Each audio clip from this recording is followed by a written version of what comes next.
Hi everyone. Um, I'm still following the situation in Ceuta and Melilla.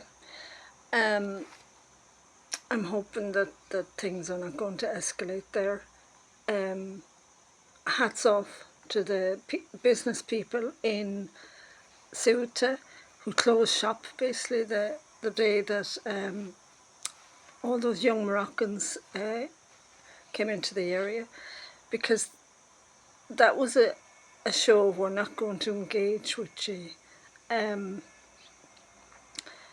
remember many years ago reading the Old Testament, and at the end of reading it, I actually read the whole Bible, but what struck me about the Old Testament was that the way men were supposed to be warmongers, that everyone was fighting each other all the time, and that women were temptresses of men. That's what came across, and just childbearers.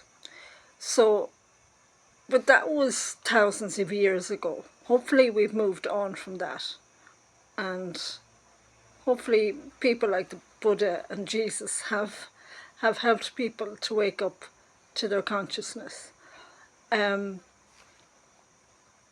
If you simply say, if there's war at your door and you simply say, well, I'm not going to engage, then you're not part of the war. You're taking a different stance. So it's like someone, puts it up to you, let's fight. And you say, I don't want to fight. Well, then who can they fight with if you refuse to fight? So those young men are just being used as pawns. And I can tell you that from my intuition. There are people behind the scenes who have instigated this trouble, and we may never know exactly who they are, but they're in high places, and that old saying as well of old men sending young men to war. But there is problems in Morocco. There's huge unemployment among the young people, and but I would say the biggest problem that they have, and this is in parts of Europe as well, is this radicalization part of Islam, the Muslim Brotherhood. Because you notice 99% of those people coming in were young men. So, and they may have been radicalized by the Muslim Brotherhood. That organization is completely out of balance. Even the fact that it's called the Muslim Brotherhood, it's not the brother and sisterhood, it's the brotherhood. So it's about a group of men. And I hate the way in the UK the situation there of young girls and women being raped was perpetrated by, they called it grooming gangs. They weren't grooming gangs, they were grooming and rape gangs. So let's call a spade a spade. And this is the thing about extremism. It pushes and pushes and pushes to see how far it can go. And unless good people stand up, and you see, sometimes people say, well, if you're Christian and you believe in love and all that, you have tolerance, you have understanding. You can have tolerance and understanding, but you also can say, I'm not going to be treated like a doormat. So, because you have to have love for yourself too. And when you live, if you bring it down to an analogy of living in your own house, you live in peace. You don't want someone barging into your house and causing trouble. So you just want to live in peace, and you have the right to do that. So this is where law enforcement really comes into its own. And here in Spain, there are actually 3 different law enforcement groups.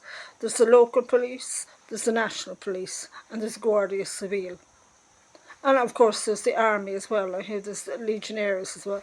So those organisations are there to defend the people, and it's up to them to step up and defend people. So, people say God is love. God is love, and God is light as well. But you can't let the darkness overtake the light, and that's not going to happen. The light is going to win in this situation. So you just have to stay positive, and just. But things are changing in Europe.